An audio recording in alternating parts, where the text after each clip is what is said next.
NDFB-नि फाउन्डार president थामहिनबा national democratic front of Bodoland बेनि बे आफादनि फाउन्डार प्रेसिडेन्ट थामहिनबा गायसनगिरि आफादगिरि बिथां डियार नाब्ला थामहिनबा रन्जन दैमारि बिथां सारा थाबैनो उदां अख्रांनि सिङाव फैमारगोन ना मा फोरमायखौ एक्स NDFB बिथां सारमोना स' बिथांमोननि खुगानिफ्रायनो जों मिथिनानै लागोन स' बेनि सायाव नोंथांमोना मा सानो थाबैनो गमारगोन ना जेलनिफ्राय थ' I hope नोंथांमोना मोजाङैनो दं आरो आंबो बे समाव मोजाङै दं नोंथांमोन साफ्रोमखौबो आंनि YouTube चेनेलनि गोदान भिडिअ फिन खेबसेबाव गोसो गोथारै बरायनानै लाबाय थ' जायफ्रा चेनेलाव गोदानै दिनैसो फार्स्ट टाइम भिजिट खालामदों नोंथांमोना चेनेलखौ साबस्क्राइब आरो भिडिअ लाइक खालामनानै होलांब्लानो जाबाय थ' फैदो जों बिथां सारमोननि खुगानिफ्रायनो मिथिनानै लानि मा फोरमाय आमान गोनां NDFB-नि गायसनगिरि आफादगिरि रन्जन दैमारि सारजों लोगोसे गासै 6 दैदेनगिरिफोरनि बेल हियारिंनि डेट दङमोन जों बे डेटखौ फ्राय 7-8 मास नेनायनि उनाव दिनै जों मोननो हादोंमोन नाथाय दिनै जि जानो गोनां हियारिंमोन दिनैहाय बियो जायाखैसै स्टेट गभर्नमेन्ट सेन्ट्रेल गभर्नमेन्ट गासैबो बाथ्राफ्रा इनटेक्ट थागोन होननानै आरो बेनि गेजेरजोंनो बावैसो दानफोरनि बा सानफोरनि गेजेरावनो जोंनि हियारिंआ जाफिनगोन होननानै जों आसा खालामो आरो जेब्लानो हियारिंआ फैगोन अब्लानो मानगोनां रन्जन दैमारि सारजों बिथांनाखि CBI केसआव गोग्लैनानै दङ बिथांमोना उदां अख्राङाव फैगोन होननानै दिनै जों फोथायनो हायो सिगांथारावनो गासै निउस नायगिरि बर' रायजो राजाफोरनिसिम इउनाइटेड फराम अफ एक्स NDFB-निफ्राय गाहाम अनसायनायखौ बावहरनाय थाबाय दिनै जोङो बे निउस मिडियानि गेजेरजों बेखौनो फोरमायहरनो सानदोंदि जे दिनै CBI केसनि आमान गोनां NDFB-नि गायसनगिरि आफादगिरि रन्जन दैमारि सारजों लोगोसे गासै 6 दैदेनगिरिफोरनि बेल हियारिंनि डेट दङमोन जों बे डेटखौ फ्राय 7-8 मास नेनायनि उनाव दिनै जों मोननो हादोंमोन नाथाय दिनै जि जानो गोनां हियारिंमोन दिनैहाय बियो जायाखैसै बेनि जायैनि गुबै जाहोनानो जाहैबाय दाखालि 11 तारिख नभेम्बर खालि सुप्रिम कर्टआव सासे गोदान चिफ जास्टिस फैनायलाय जों मोनथिनाय बायदिब्ला जायनो गोदानै चिफ जास्टिस फैयो बियो कर्टनि नियमफोरखौ सोलाय सोल' खालामो होननानै जों मोनथिनो मोनदों थिग बिदिनो जोंनि समावबो दाखालि 11 तारिख नभेम्बराव जइन जानायनि उनावनो 16 तारिख नभेम्बर खालि गासै नियम नितिफोरखौ सोलायनायनि थाखाय दिनैनि जि हियारिं जानो गोनां बियो जायाखैसै होननानै जों मोनथिनो मोनदों बेयो खालि NDFB-नि थाखायल' सोलायनाय जायाखै गासै बेसेबांनाखि केसफोर दङ सुप्रिम कर्टआव बेखौनो सोलायजोबनाय जादों जायनि थाखाय जोंनियाबो बेयाव गोलैफानाय जादों दा कुइसनफ्रा गोबां जोंनाव सोंहरदों मानि थाखाय जायाखैसै मायाखैसै बिनि थाखायनो दिनै जोङो बेखौ फोरमायनाय जाबाय जों आसा खालामदोंमोन गासैबो सावरायनायफ्रा गासैबो थिगानोमोन स्टेटनिफ्राय लानानै सेन्ट्रेलसिम बाथ्राफ्रा गासैबो सेन्ट्रेल लेभेलावबो सहैदोंमोन स्टेटनिफ्राय आरो स्टेटनिफ्राय जिखिनि खामानि मावनांगौमोन जायखौ बुंनांगौमोन गासैखौबो बुंहरजोबनाय जाबायमोन आरो गासैबो रेडिसैमोन आरो जोंनि साइडनिफ्राय जि एडभकेटफोर बिथांमोनाबो फ्राय खामानिफोरखौ मावनो थाखाय बिथांमोना रेडि जाजोब्बायमोन आरो दिल्लीनिफ्रायबो गुबुन गुबुन अफिसार्सफ्रा जोंनाव खबर लाहरदों बिथांमोना माब्रै जाखो मा माखो होननानै दा जेखि जाया दिनै जि जायाखैब्लाबो बेवहाय जेबो नार्भास जानांगौ बेयाव जेबो गोनांथि गैया आरो एसेबां दुरबल जानांगौबो होननानै जों साना आरो जों लोगोफोरखौबो आरो गासै रायजो राजाफोरखौबो जोङो बिनि गेजेरजोंनो फोरमायहरगोन जे बेवहाय दुरबल जानो नाङा जागोन बेयाव खुनु पलिटिकेल माबा मोनसे कन्ट्रभारसिबो गैया बेयो जाहैबाय सुप्रिम कर्टनि गोदान मोनसे नियम खालामनाय बिदि हिसाबै जों आसा खालामनो हायो दाबो जोंनि जि सावरायनाय आगोलाव जि सावरायनाय स्टेट गभर्नमेन्ट सेन्ट्रेल गभर्नमेन्ट गासैबो बाथ्राफ्रा इनटेक्ट थागोन होननानै आरो बेनि गेजेरजोंनो बावैसो दानफोरनि बा सानफोरनि गेजेरावनो जोंनि हियारिंआ जाफिनगोन होननानै जों आसा खालामो आरो जेब्लानो हियारिंआ फैगोन अब्लानो मानगोनां रन्जन दैमारि सारजों बिथांनाखि सिबिआइ केसाव गोलैनानै दङ बिथांमोना उदां अख्राङाव फैगोन होननानै दिनै जों फोथायनो हायो। बेनिखायनो खावलायदों गावजों गाव बायदि बायदि सोंखारिलायनाय मालायनाय बेफोरखौ जेन दोनथ'लायो। गुबुन आदारवाइज जेबो साननांगौ गैया, गासैबो थिगानो दङ आरो बे जोंनि सावरायनाया थिगानो जाबाय थागोन आरो जों थाबैनो लोगो मोनलायगोन होननानै जों दिनै फोथायनो हायो। एक्सुवेलि MOSआव जि लिरनाय दंमोन, जि बुस्थुजों एग्रिमेन्ट खालामबोदोंमोन, बेवहायथ' नोंगौ 1500 crore जोंनि माखासे डेभेलपमेन्ट खामानि मावनो थाखाय बेखौहाय एग्रिमेन्टआव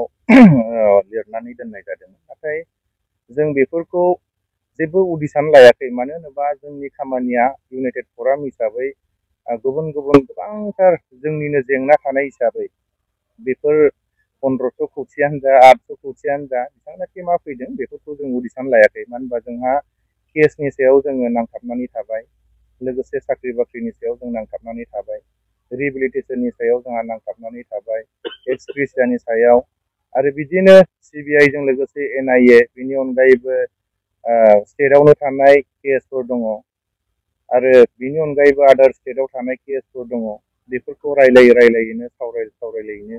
फ्राय जों माने बे मा फैदों मा फैयाखै बिनि सायाव जों जेबोबो मिन्थिया। जों खालि बेखौल' बुंनो लुबैदों, जुदि गमामायैनो जुदि हरमारदोंब्ला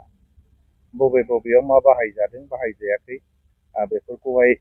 जुदि बुंथिनानै होयोब्ला, फोरमायनानै होयोब्ला निश्चय रायजो राजाफ्रा मिन्थिगोन आरो जोंनि मानसिफ्राबो मिन्थिगोन। मोनथिनायाथ' जोंबो मिन्थिनांगौ एज ए स्टेक हल्डार हिसाबै, जेरावहाय जोंबो बे एग्रिमेन्टखौ खालामदोंमोन। नाथाय जों बेखौल' लुबैदोंमोन, जुदि फैदोंमोनब्ला जोंनि जि एकर्डआव दङ, जि जोंनि मार्टियासम खालामनाय बा सिमेट्रि खालामनाय बेफोरखौ मावफुंजानो जों लुबैदोंमोन। फ्राय बोसोरबायानो जानोसै, दिनैसिम बे बुस्थुखौ जों मावनाय नुवाखै। दिनै जोङो एकर्ड जाखांनायनि उनावबो गोबांबार जोङो मार्टियास डे खुंबोबाय, नाथाय बबावबा थांनानै जोङो माब्लाबा सोरनिबा जायगाफ्राव थांनानै बबेबा फिल्डफ्राव थांनानै हाखु दाखु मोनसे दंफांजों बानायनानै बा नोङो जिजों बानायनानैसो जोङो दिनै मार्टियासम खालामब्रबनानै खुंनो गोनां जायो। बे जोंनि थाखाय जोबोद दुखुनांथाव आरो लाजिथावबो, जेराव जोंहा मोनसे गभर्नमेन्ट दंखायो आरो बे गभर्नमेन्टखौ दिनै गासैबो सिगनेटरिफ्रानो सालायनाय बा एग्रिमेन्ट खालामग्राफ्रानो सालायनाय। बेनिखायनो दिनैबो जों बुंगोन, जुदि फैदोंब्ला आरो हायोब्ला जेन नोंथांमोना जोंनो बेफोर खामानिफोरखौ मावनानै होयो, जों बेखौसो दिनै खावलायगोन। बाखि मा खालामदों खालामाखै आरो बेखौ जों उदिस लाबायबो थानाय नङा आरो दिनै, मानो होनबा जोंनि खामानि मावनांगौआ गोबां दं गुबुन गुबुन बे गोदानै आफाद दानायखौ। नाथाय गोबाङा गोबां बाथ्रा बुंदों, बिथांमोना गासैबो पलिटिकेल हान्जाजों दाजानाय होननानै। नाथाय बिथांमोना एक्जेक्टलि पलिटिकेल हान्जाजों दाजादों दाजायाखै गासैबो रायजो राजायाबो नुदों आरो गासै आफादनि सोद्रोमाफ्राबो नुदों। दिनै बिथांमोना मा खामानि मावदों आरो मा मावाखै दिनै बयबो नुदों। नोंगौ, जों दाख्लै दिल्लीयावबो थांनानै नर्थ इस्टनि जइन्ट सेक्रेटारिनि जि एडभाइजार आगुआव बिथाङा जेब्ला एकर्ड जायो बेखिनि समाव IB नि चिफ डाइरेक्टरमोन AK मिश्रा सार होननाय, बिथांजों जों सावरायनायखौ नुदों। दा बेयाव फैखांनायनि उनाव जों मोनसे निउसाव नुदों, इउनाइटेड फरामखौ बिथांमोना नाम लादों। इउनाइटेड फरामा दिनैसिम जेबो खामानि मावाखै होननानै बिथांमोना जोंखौ बुंनो नाजादों आरो बुंदोंबो। दा बेवहाय जोंहा एसेबां जेबो बुंनांगौबो गैया। जों मावदों मावाखै बेखौ जों सोरनोबा खोन्थाबाय थानांगौनि गोनांथिबो गैया। जों जोंनि गोसो बायदियै मावदों आरो जों सोरनिबा आन्दोआव बा सोरनिबा बेनाराव थानानै बेबायदिबो खामानि मावाखै। जों इन्डिपेन्डेन्ट आफाद हिसाबै जों खामानिखौ मावदों आरो बे खामानिया जेब्ला साक्सेस जागोन अब्ला गासैबो रायजो राजाफ्राबो नुगोन आरो जोंनि सोद्रोमाफ्राबो नुगोन होननानैनो जों दिनै थाबाय थादों। जेखिजाया जोंनि खामानि मा मावदों मा मावाखै दिनै जोंखौ सोरबा बुंनांगौ बेखौबो जों साना, जेन जोंबो बुङा जेराव बिथांमोनाबो जोंनि सायाव इसेबां बिजिरनांगौ बा बायदि बायदि बुंनांगौ होननानै जों साना। जों खोनानो मोनो हार्डकोर हिसाबै फ्राय 678 जन दंबावो। बेनि गेजेराव जोङो गोबां सावरायनायनि गेजेरजों चिफ मिनिस्टारानो जा, चिफ सेक्रेटारियानो जा, एडिसनेल चिफ सेक्रेटारि हम एन्ड पलिटिकेल, लोगोसे जाय मानसिफोरनि सावरायनायनि गेजेरजों एकर्डआ जादों, मानगोनां IB नि दायो चिफ डाइरेक्टर तपन डेका सार बिथांजोंबो जों सावरायदों आरो बियो गासैबो पिक्साराव फैबाय बेखौ जोङो डिसेम्बराव मोननो हागोन होननानै जोंनो अलरेडि चिफ मिनिस्टार सारा जोंनो खोथा होबाय आरो बियो थांनाय जि बाजेट बे अलरेडि हमनानै दोनजाखाबाय आरो बेखौ जों थाबैनो मोननो हागोन आरो बिनि अनगायैबो मेलेसियानि खोथा थाबाय मेलेसिया फ्राय 4000नि बारा दङ बिनि सायावबो जों सावरायदों सावरायनायनि गेजेरजों जोङो बेवहाय खोथाबो मोनबोदों बेसेबांनाखि मेलेसियाफोर दङ गासैबो गभर्नमेन्टआ अलरेडि आसाम पुलिस साइडनिफ्राय भेरिफिकेसन खालामजोबखाबाय आरो बिनि सायाव जेब्ला जों सीएमजों सावरायदों अब्ला बिथाङा बुंदों जे बिथांमोननि थाखायबो जेखि जाया माबा मोनसे थांनानै थानो हानायनि राहाखौ खालामनानै होनाय जाथों होननानै बिथाङा अलरेडि डिसिसन लानानै दोनदों साख्रि थिसननायनि बेलायाव अलरेडि दायो 2% जे आसाम पुलिसाव रिक्रुटमेन्ट जागासिनो दङ गोबाङा खारनो हाबाय आरो गोबाङानो फेल जाबाय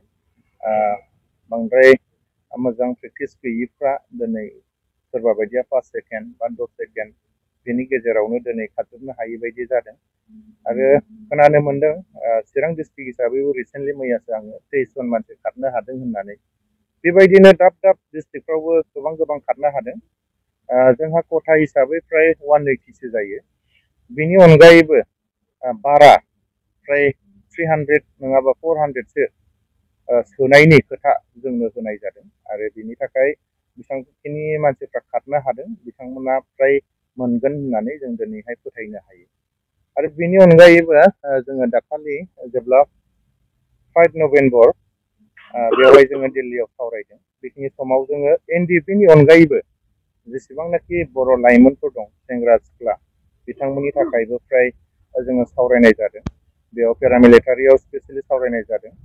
बे सावरायनायनि गेजेरजों जोंनो मोनसे खोथा होदों दि बेवहाय बिएसएफआनो जा बेसेबांनाखि पेरामिलिटारियाव दङ फ्राय 1000सो बर' लाइमोनफोरखौ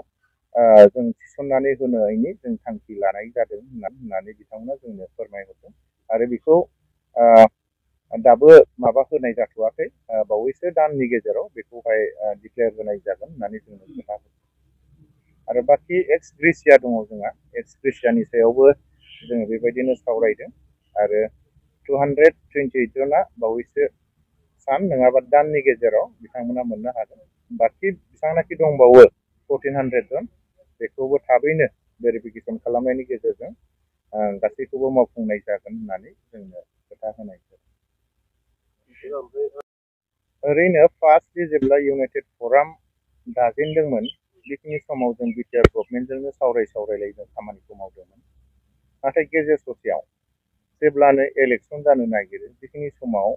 पलिटिकेल हान्जाफोरजों थाफायोब्ला जोंनि गेजेराव सेरखाय बेरखाय जानायखौ जों नुबाय थादों आरो जाबोबाय थायो बेखायनो जों बे बाराव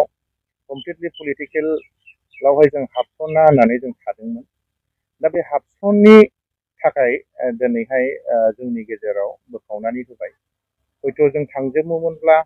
गभर्नमेन्टजों थानानै जोङो बेखिनि खामानिखौ मावनो हायाबो जानो हागौमोन बा प्रेसार होनो हायाबो जानो हागौमोन बेयाव थाङिनि थाखाय दिनै जों कमप्लिटलि बिटिआर सरकारजों माने गेपआव जानानै दङ बिराद गोजान गेपआव जानानै दं बिटिआर सरकारजों नङाब्लाबो जों दिनै डाइरेक्ट स्टेट गभर्नमेन्टजों सावरायलायनायनि गेजेरजों जों जोंनि खामानिखौ मावदों आरो जथेस्थ' आवगायदों बेबायदि जोङो बिटिआर सरकारनिफ्राय माबा मोनसे अनसुंथाइ माबा माबि मोननाय मानाय बेबायदि जों दिनैसिम लांफेरनायबो जायाखै आरो बिनि सायाव जों सावरायनायबो जायाखै जों खालि जोंनि गोसो होनाया बेनो जोंनि गासैबो केसफोरखौ जेसेबांनाखि मा मोननांगौ मा मोननाङा सोर गनांगौ सोर गनाङा बा नोङो साख्रि बाख्रिनि खोथा जोंनिफ्रायनो बेसेबां हायो नाजालायनायनि गेजेरजों थाइसे थाइनै खांलायनायनि गेजेरजोंबाबो बेखिनि खामानिखौ मावबाय थादों आरो जों आसा खालामनो हायो दिनै बे बुस्थुआ साक्सेस जानायनि लामायाव अलरेडि खामानिया मावजेनबायबो आरो जोंनि सावरायलायनायनि गेजेरजोंनो दिनैहाय एनआइएआव थानाय जोंनि माखासे सोद्रोमाफ्रा दिनै लिभआव बा सुटियाव फैनोबो मोनदों आरो बेबायदिनो फैबाय थानो मोनगोन जों बेखौ दिनै मोनथिनो हादों बेखिनियानो आरो गुबुन बेबायदि बिटिआर सरकारनिफ्राय जोंदि डाइरेक्टलि माबा मोनसे हेल्प मोनदों बा हेल्प लादों बेबायदि जोंनाव जेबो गैया मानो होनोबा बोसोरब्रैयाव बिटिआर गभर्नमेन्ट साइडनिफ्राय जोंनो इउनाइटेड फराम एक्स एनडिएफबिनो माब्लाबाबो सोरबा जोंनि चिफ मिनिस्टार आरो सोरबा गुबुन बेबायदिनो अफिसार्स बा दिल्लीयाव थांनायनि माबा मोनसे राहा खालामनानै होनाय जों दिनैसिम मोनफेराखै। बेनि थाखाय दिनै जोङो मोनदों होननानै बुंनो हानाय नङा। आरो जेसेबांनाखि जों थांदों गाव गावनो माबा मोनसे जाय हायो ओरै हायो सावरायलायनायनि गेजेरजों लिंक लालायनायनि गेजेरजों दिनै जोंनि खामानिखौ जों मावबाय थादों आरो बे खामानिया दिनै फ्राय साक्सेस जानायनि लामायाव दं। खिन्थु जों जेब्ला दिल्लीयाव थांदों दिल्लीनिफ्रायबो जोंनो मोनसे मेसेज होदों जे बिटिआर सरकारनिफ्राय दिनैसिम आंनावथ' बेबायदि सावरायफैफेराखै आरो नोंथांमोननि समयसाखौ आंथ' गासैबो जाजोब्बायसो फुलफिल जाजोब्बाय सानदोंमोन। दिनै बिटिआर सरकारनिफ्रायबो बा सिगनेटरि हिसाबैबो रावबो आंनिसिम सफैयाखै होननाय हिसाबै दिनै माबा मोनसे मावाखै नामा होननानै जों साननो हायो। खिन्थु दा प्रेजेन्टआव मावदोंब्ला बे बेलेग खोथा, खिन्थु एसे आगोलहाय फ्राय 3-4 मास बिनि सिगांहालागै जों जेबो बेबायदि मावनायखौ नुनो मोनाखै। आरो बयबो नुदों दिनै एनडिएफबि हिसाबै बिथांनाखि सिगनेटरिफोर दङ बिथांमोना माब्लाबाबो सावरायलायाखै। बयबो नुदों आरो जोंबो नुदों आरो सावरायलायनायनि गेजेरजों माब्लाबाबो गभर्नमेन्टखौ प्रेसार होनायखौ जों नुनो मोनाखै। आरो दिनैसिम सिगनेटरि होननानै बिथांमोना माब्लाबाबो दिल्लीयाव ज' जानानै जोंनि समयसाफोरखौ बुंहैफेराखै। दिनै बेफोरनि थाखायनो दिनै जों इउनाइटेड फराम अफ एक्स एनडिएफबिआ जोबोर खस्थ'नि गेजेरजों खामानि मावबाय थानो गोनां जादों। लाजिया फांजिया माब्लाबा जोङो एपइन्टमेन्ट मोननो थाखायनो गोबाव सम नेनांदों आरो माब्लाबा जों एपइन्टमेन्टखौ मोनामासिन थानांदों। हर गेजेरमानि जों सोरनिबा दरखंफ्राव थांनानै नेबाय थाहैनो गोनां जादों। माने गोबां दुखुनि गेजेरजों दिनै जोङो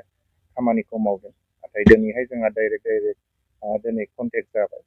दिनै थांनो हासै। दिनै जोंखौ अनार होयो, जोंखौहाय मोनसे जोंबो रेसपेक्ट होयो आरो जोंखौबो दिनै रेसपेक्ट होनायखौ जों नुनो मोनदों। बेनि गेजेरजोंनो दिनै जोंनि खामानिफ्रा मावजागासिनो।